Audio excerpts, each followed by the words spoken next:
4 years after Russia's invasion of Ukraine, the European Union is struggling to show unity. As foreign ministers meet in Brussels to approve a 20th sanctions package, EU Foreign Policy Chief Kaja Kallas has already signaled that progress looks unlikely due to Hungarian opposition.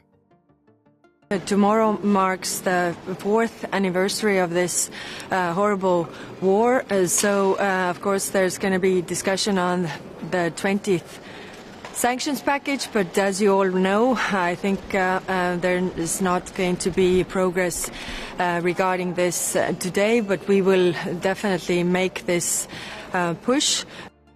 Hungary has drawn a red line over energy. Prime Minister Viktor Orban says Ukraine is blocking Russian oil shipments through the Druzhba pipeline, and until flows resume, Budapest will block both the sanctions package and a $90 billion EU loan for Kyiv. Our enemy is not the Ukrainian people, but bad Ukrainian policy. And finally, we have also decided that regarding the war loan previously agreed upon in Brussels, but not yet dispersed, which requires Hungary's approval and consent for disbursement, we are refusing and halting it. No war loan can go to Ukraine until oil shipments to Hungary are restarted. The Druzhba pipeline has not been hit by any Russian attack. The pipeline itself has not been harmed, and currently there is no physical reason and no physical obstacle to restart the deliveries. That's it. It's purely a political decision by Ukraine. This is purely a blackmailing against Hungary to change our position towards Ukraine and EU membership and all this kind of stuff. Ukraine says Russian drone strikes damaged the pipeline, but Hungary insists the line is operational and accuses Kyiv of political blackmail. What began as a war-related disruption has now escalated into a direct Hungary versus Ukraine confrontation inside the European Union.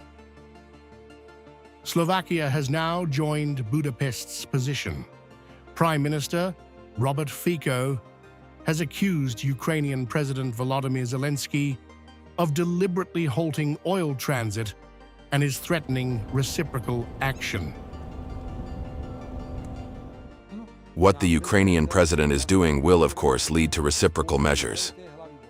Tomorrow, I will visit the state-owned company SEPS and ask it to stop emergency electricity supplies to Ukraine. Back in Brussels, Kallas admitted that despite diplomatic efforts, Hungary appears unmoved. With EU sanctions requiring unanimous approval, even one member state can derail the entire package.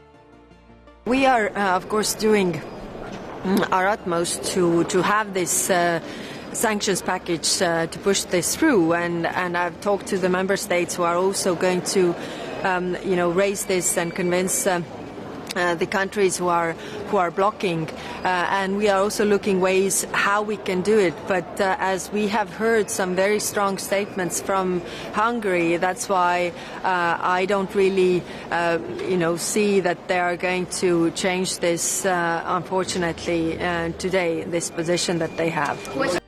On the war's 4th anniversary, the pressure is no longer just on Moscow; it is inside Europe itself.